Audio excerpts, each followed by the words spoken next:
right. These are the razor sharp steps you need to take if you are going beyond some corner shop business. Step number one, you need to have an executive summary, which you sat down to write. If you don't know how to write it, you look for potential people who can help you write an executive summary. What is an executive summary? It is that which describes what your business wants to do, wants to achieve, and is out to do at this stage.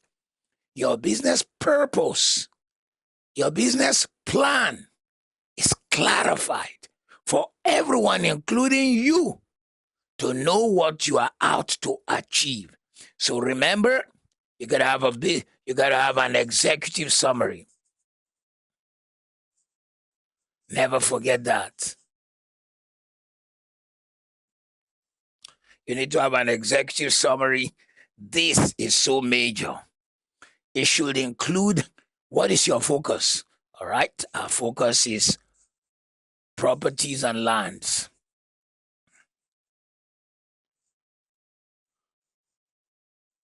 That is our focus. What is the service you offer? Maybe one, sale. Two, serviced plots. Because that's what we do in our own company. When you buy our land, we brought electricity to your plot. We brought water to your plot.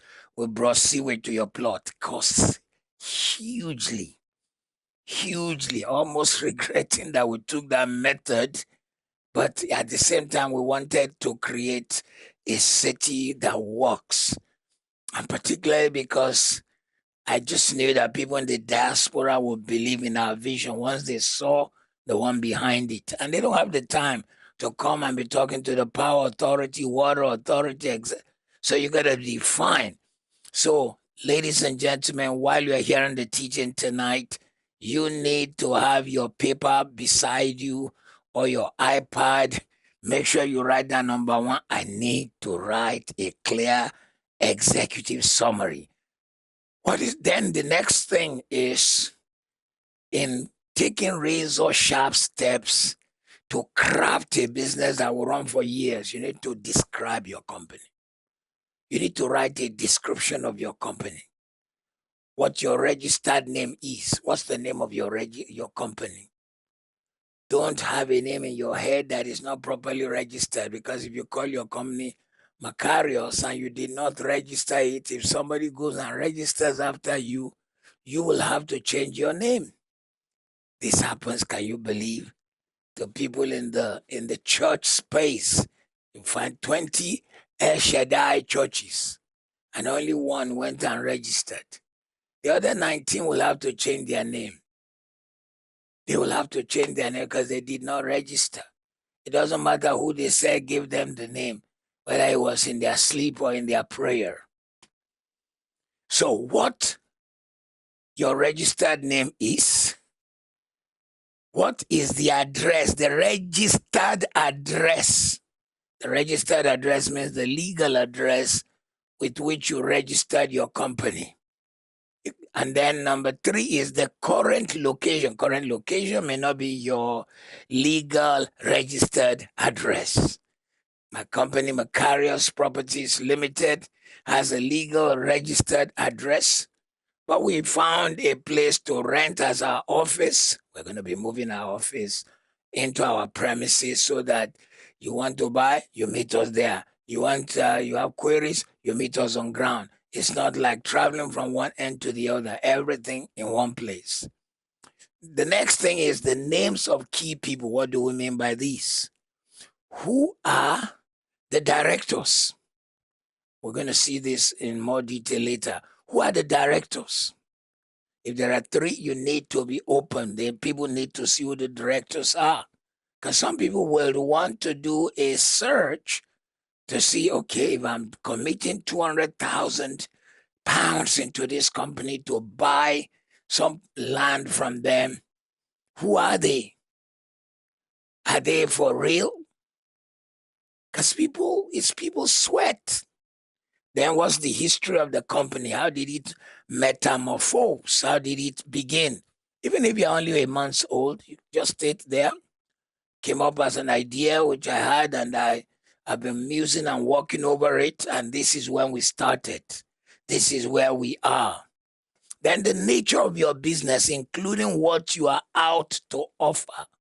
If you're out to offer service, which means from A to Z, people engage your company, they buy, they process, you complete everything in one go for them.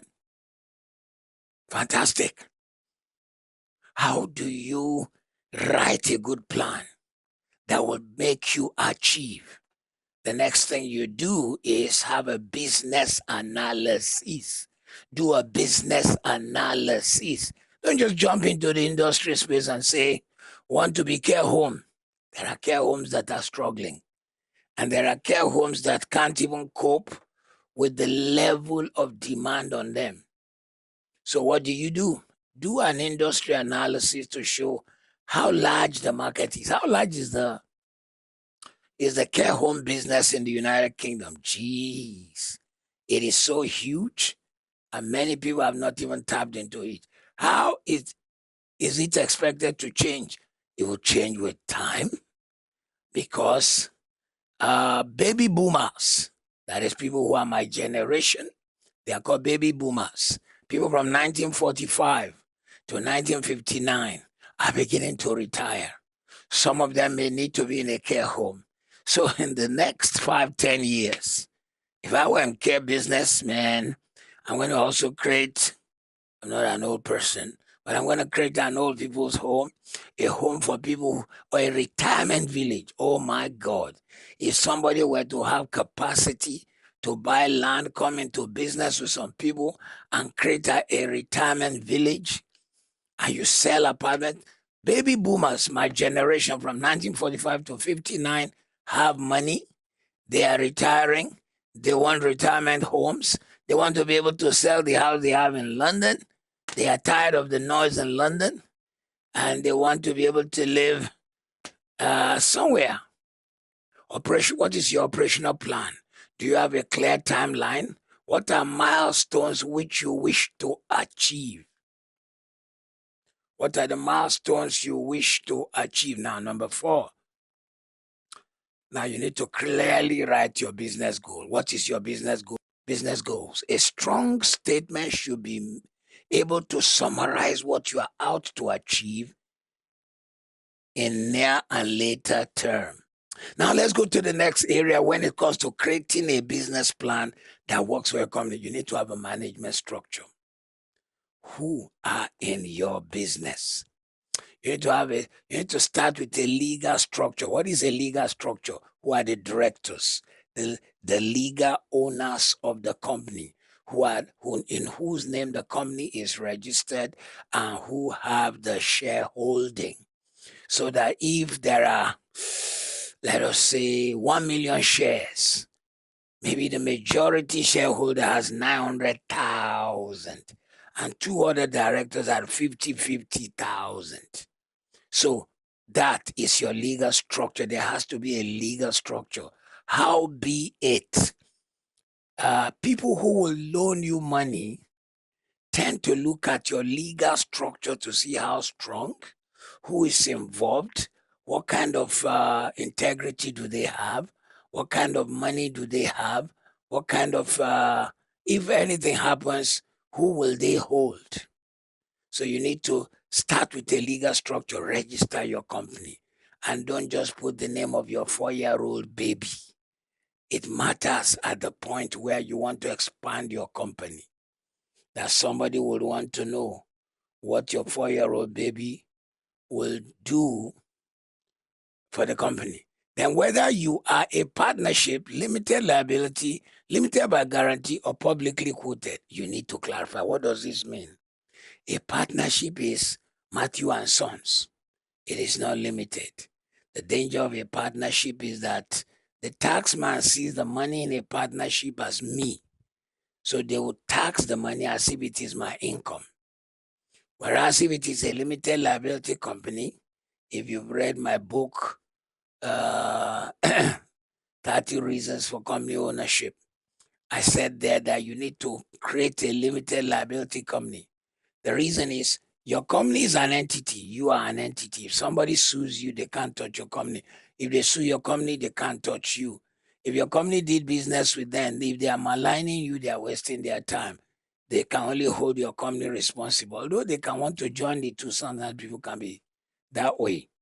But you need to have a limited liability company. Part of the reason is it's easier for banks to loan limited liability companies. It's easier for companies to do business with you. It's easier for them to give you line of credit, to give your company line of credit. Then there's a company limited by guarantee. What does that mean? It's a company that's limited, but the profit does not go to the directors. It goes to some foundation or trust. We don't need to dwell long on that. But if, for example, a church started a company, their company should be limited by guarantee, which therefore means that the profit of the company the church started does not go to the pastor, does not go to the directors in whose name it was registered. The profits from that company goes to the church. For example, our church owns KRCC TV. Any money that comes to KRCC TV goes to KRCC. It doesn't go to the directors of KRCC TV. The last one is publicly quoted. There is a point in your life when your company can become so big that you actually went public. There was a time when Facebook was just one man, then it became a company, then it was doing well, then it became an IPO, which means they took it to the public for quoting. Then they gave people public offer, private offer to be able to buy shares in it. Then later they took it public for the whole public to buy shares in it. At that point, you, the original founder, you are no longer the sole owner. Others own it along with you. When we say things like Amazon, we think Mr. What's his name now? Owns the whole of Amazon, but no, he only owns 14%. And it is that 14% that makes him a multi-millionaire, billionaire. Others own shareholdings in it. When we say Tesla, we think Elon Musk. I think Elon Musk, I can't remember now, owns only between 5 and 10% of Tesla and the space company he runs. So, for avoidance of doubt, you might declare share structures. What does that mean? If there are 3 directors, you need to let us know who owns the majority shares, who owns the other shares. If it's a company that really wants to go big, they need to even explain how those who had the shares got the shares.